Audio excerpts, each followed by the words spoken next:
L'IRMA, c'est une structure, une association qui a presque 35 ans, qui a été créée d'ailleurs historiquement à l'impulsion d'Haroun Tazieff, pour faire de la sensibilisation sur les risques, de l'éducation aux risques, et qui depuis cette époque-là développe des outils et des partenariats pour en particulier accompagner les collectivités locales et les entreprises qui sont les deux cibles principales.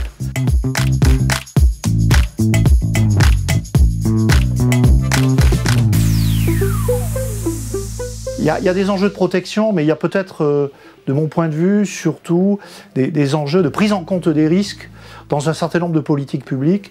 Et je pense en particulier à l'aménagement et à l'urbanisme, sur lequel il y a eu effectivement parfois des difficultés pour vivre avec le risque et en tenir compte. L'autre sujet majeur qui me tient à cœur, mais qui nous tient à cœur à l'IRMA, c'est aussi se préparer à la crise. Donc prévention, on aménage en fonction du risque, et puis on fait du curatif en se préparant à la crise pour gérer la crise au mieux.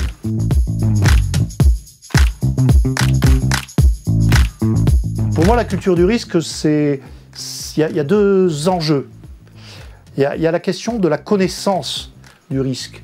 Cette connaissance, d'ailleurs, elle doit être largement partagée. Aujourd'hui, on est quand même dans une période où partager la connaissance, c'est important. Donc, connaître le risque, l'identifier.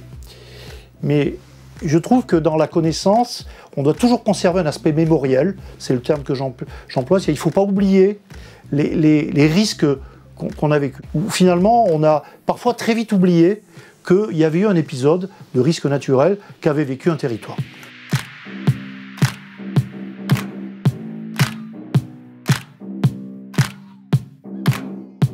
Ce à quoi on assiste, c'est un renouvellement des élus assez fréquent.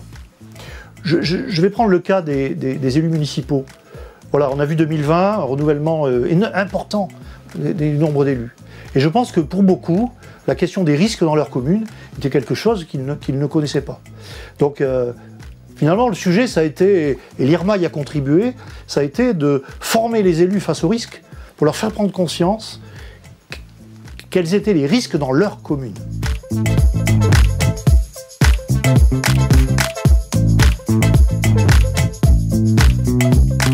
C'est la contribution de l'IRMA à cette journée nationale de la résilience.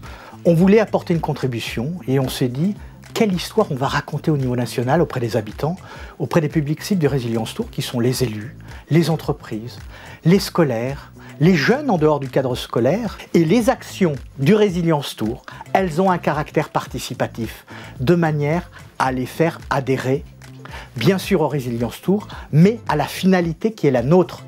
La responsabilisation individuelle et collective. L'information préventive, c'est le moyen. L'enjeu demain, c'est de créer une société plus solidaire.